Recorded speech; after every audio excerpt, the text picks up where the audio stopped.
Have you ever felt invisible? Like your true worth was completely overlooked, simply because of how you appeared in a single moment? It's a feeling many of us have encountered, a fleeting brush with being unseen. This story begins with just such a moment, introducing a man of quiet strength and significant influence who was repeatedly and unjustly underestimated. It sets the stage for a powerful narrative about perception versus reality and the profound ripple effects of a single misjudgment. Frank Rogers wasn't one for grand entrances. He preferred the quiet hum of productivity, the subtle rhythm of a well-oiled machine. As the CEO of Bright Future Corporation, a company on the cusp of a major technological breakthrough, Frank was accustomed to boardrooms and balance sheets, not bellhops. Yet, on this particular Tuesday morning, as he navigated the bustling foyer of the city's most exclusive hotel, he found himself in an unexpected and rather awkward role. He was reaching for the revolving door when a sharp, entitled voice cut through the murmur of the lobby. "Hey you, porteur, get over here and take these bags." Frank paused, a slight frown creasing his brow. He looked around, assuming the command was directed at someone else. No one else was there. The voice belonged to a sharply dressed man, laden with designer luggage, who was now glaring directly at him. "Excuse me," Frank responded, his voice calm but firm. "I believe you've mistaken me for someone else. I'm not a porter." The man scoffed, a sneer twisting his lips. "Don't play coy, pal. You're standing right here.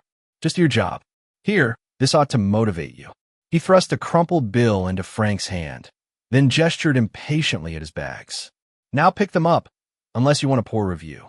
Frank looked at the money, then at the man. The insult wasn't just in mistaken identity. It was in the condescending tone, the assumed superiority. He felt a quiet frustration, a subtle ache of disrespect, even as he knew his own truth.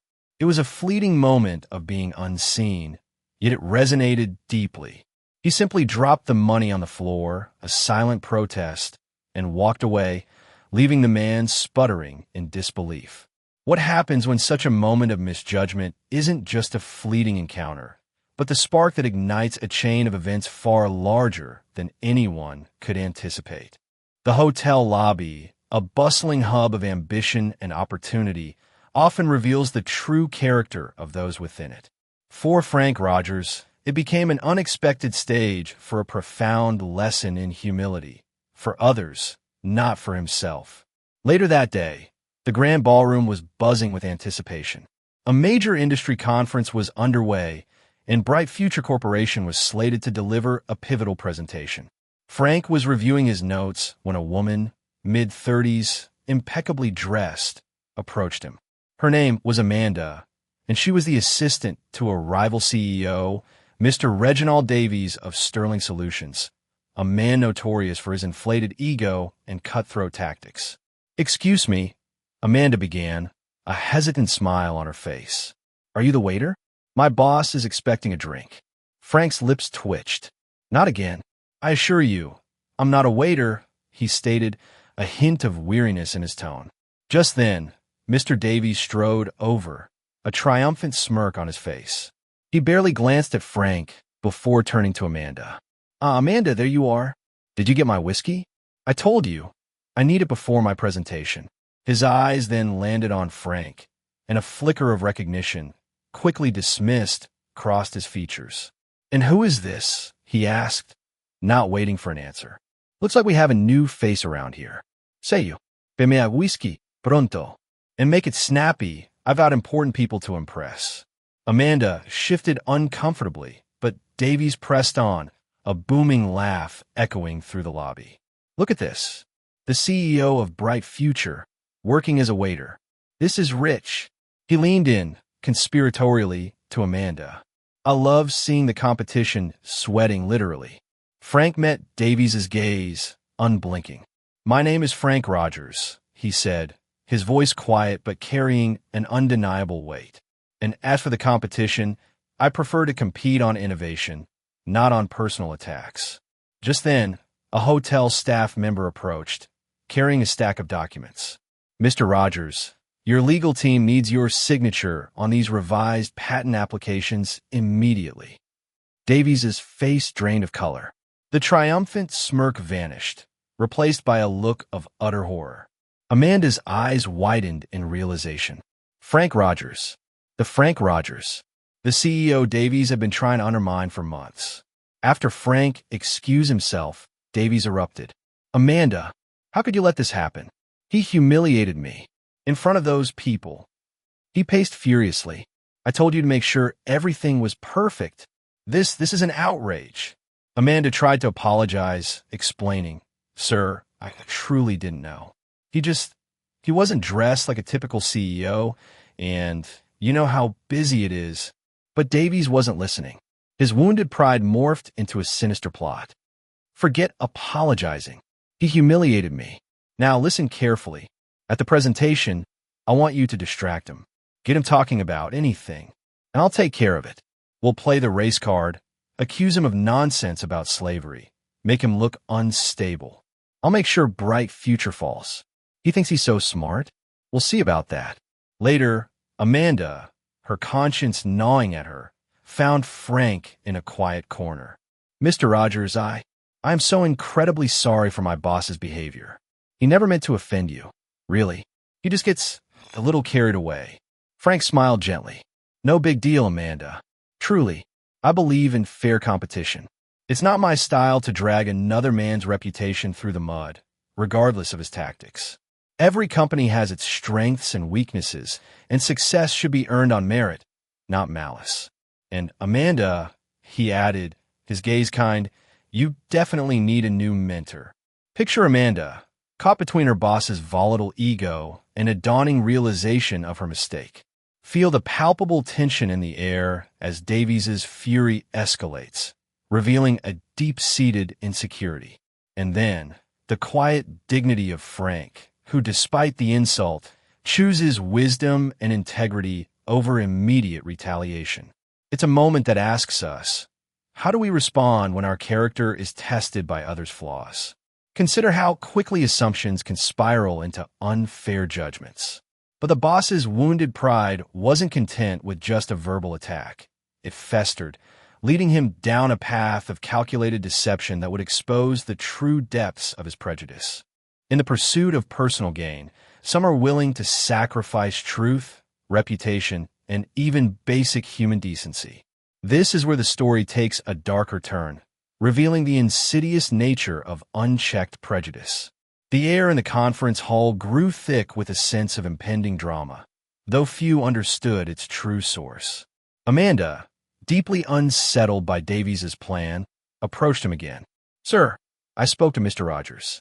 He's not going to play any race card. He's focused on fair competition. She hoped this news would deter him. Davies merely sneered. Folishman, he thinks he's above it all? We'll see about that. He pulled out his phone, his eyes glinting with a malicious satisfaction. He dialed a number, his voice dropping to a conspiratorial whisper, but loud enough for Amanda to overhear snippets. Yes, hello. This is Mr. Davies. I'm calling to report a disturbance. The presidential suite. Things got out of control. A brawl and everything. Yes, involving a large, aggressive man. Should be easy to spot. Very loud. Yes, I believe he's the one who should be carrying my bags and keeping his mouth shut. 200 years ago, he would have been picking cotton on my plantation. Just get him out of here before the presentation. It's becoming a serious disruption. Amanda felt a cold dread settle in her stomach. The sheer audacity, the blatant racism, the malicious intent. He was fabricating an entire scenario, fueled by nothing more than his own prejudice and wounded ego. Frank, meanwhile, was preparing for his presentation, calmly discussing final details with his team. He felt a strange undercurrent of tension in the room, but dismissed it as pre-presentation jitters.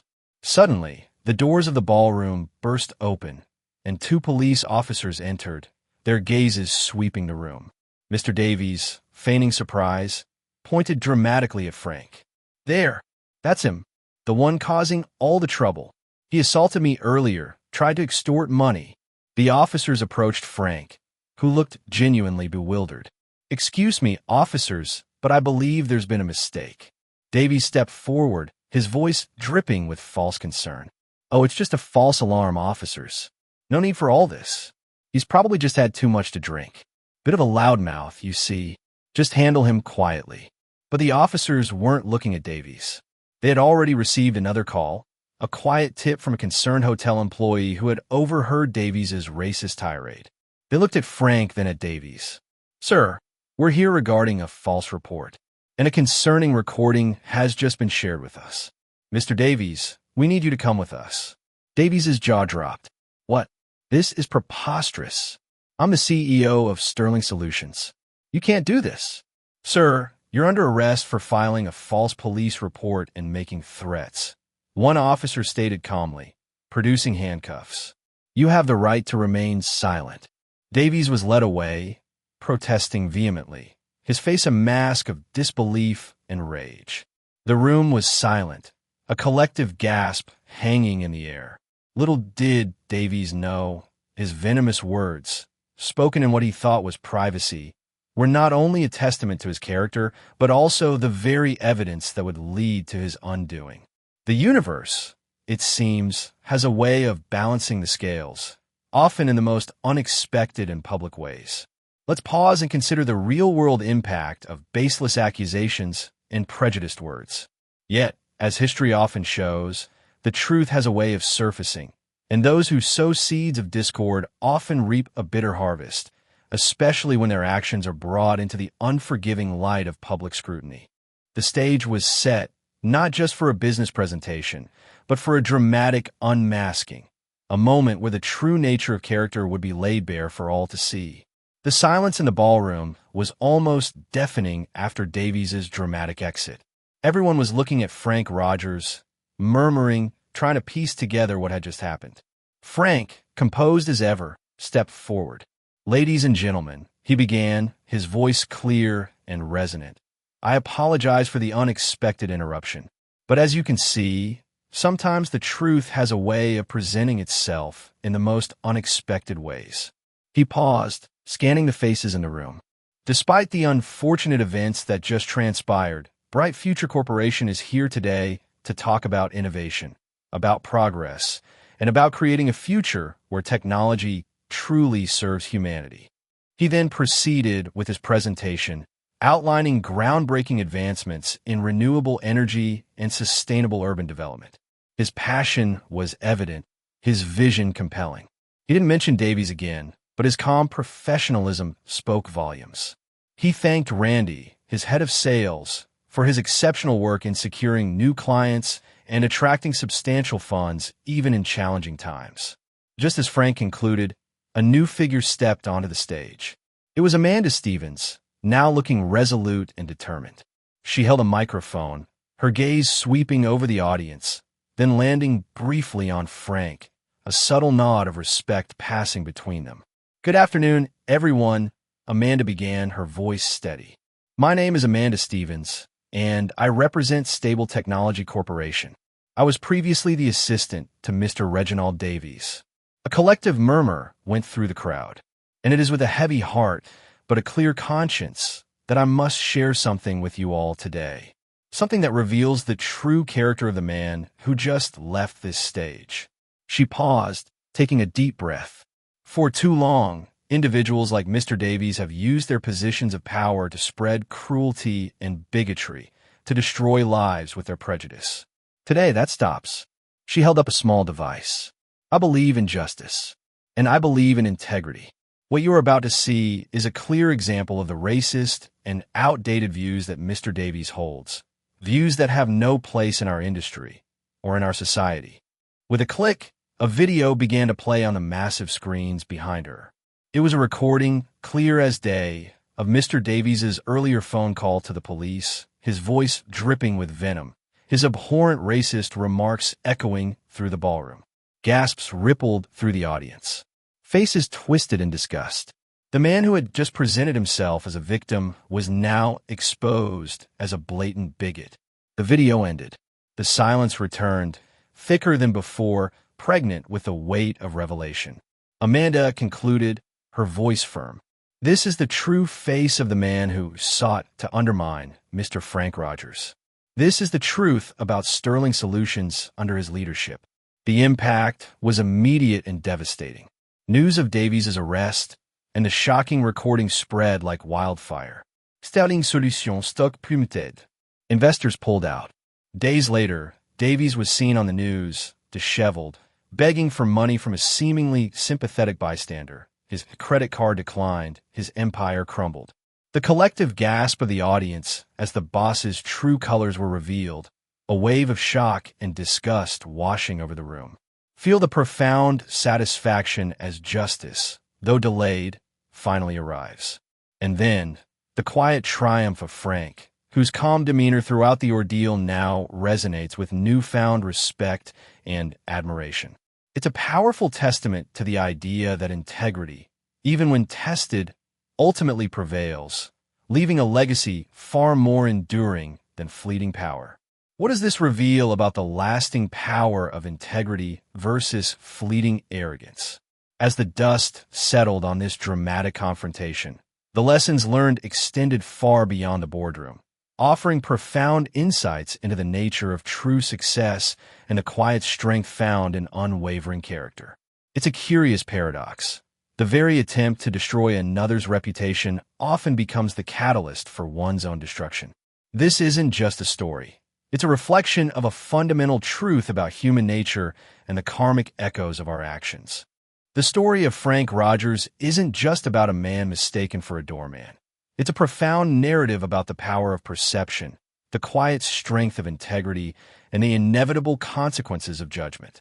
It's a reminder that true worth is not defined by external roles, the clothes we wear, or fleeting moments of perceived power, but by the unwavering strength of one's character, by the principles we live by, and the respect we show to all.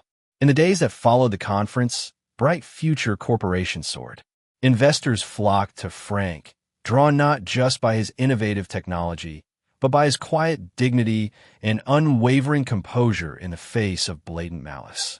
The incident, rather than harming him, had only served to amplify his reputation as a man of substance and unwavering moral compass. A week later, a representative from the hotel approached Frank with a discreet envelope. "Mr. Rogers," she said, her voice apologetic, "this is compensation for the inconvenience and property damage caused during the incident. We hope this will make up for any trouble." Frank took the envelope, a faint smile touching his lips. He thought of the crumpled bill dropped on the floor just days before, and the circle fell complete. He declined the compensation, instead suggesting the funds be donated to a local charity promoting diversity and inclusion. "We have a lot of work to do," he said, turning to his team, his gaze sweeping over them, a new sense of purpose in his eyes. This story compels us to look deeper, to see beyond the surface, to challenge our own biases, and to remember that every individual, regardless of their outward appearance or perceived status, carries an unseen dignity. It teaches us that integrity, though sometimes tested, always shines brightest, and that the path of honesty, though perhaps longer, always leads to the most enduring success. It's a gentle nudge to cultivate empathy, to challenge our own assumptions, and to remember that beneath every facade, there lies a person with their own story, their own struggles, and their own inherent worth. The emotional payoff isn't just about justice served, but about the quiet triumph of values that truly matter. So, how can you apply the lesson of unseen dignity in your own life today? If this story resonated with you, and you're curious to explore more narratives that reveal the hidden depths of human character and the surprising ways life teaches us its most profound lessons, then make sure to subscribe and hit the notification bell. We have many more stories waiting to inspire you, reminding us all that sometimes the most powerful truths are found in the most unexpected places.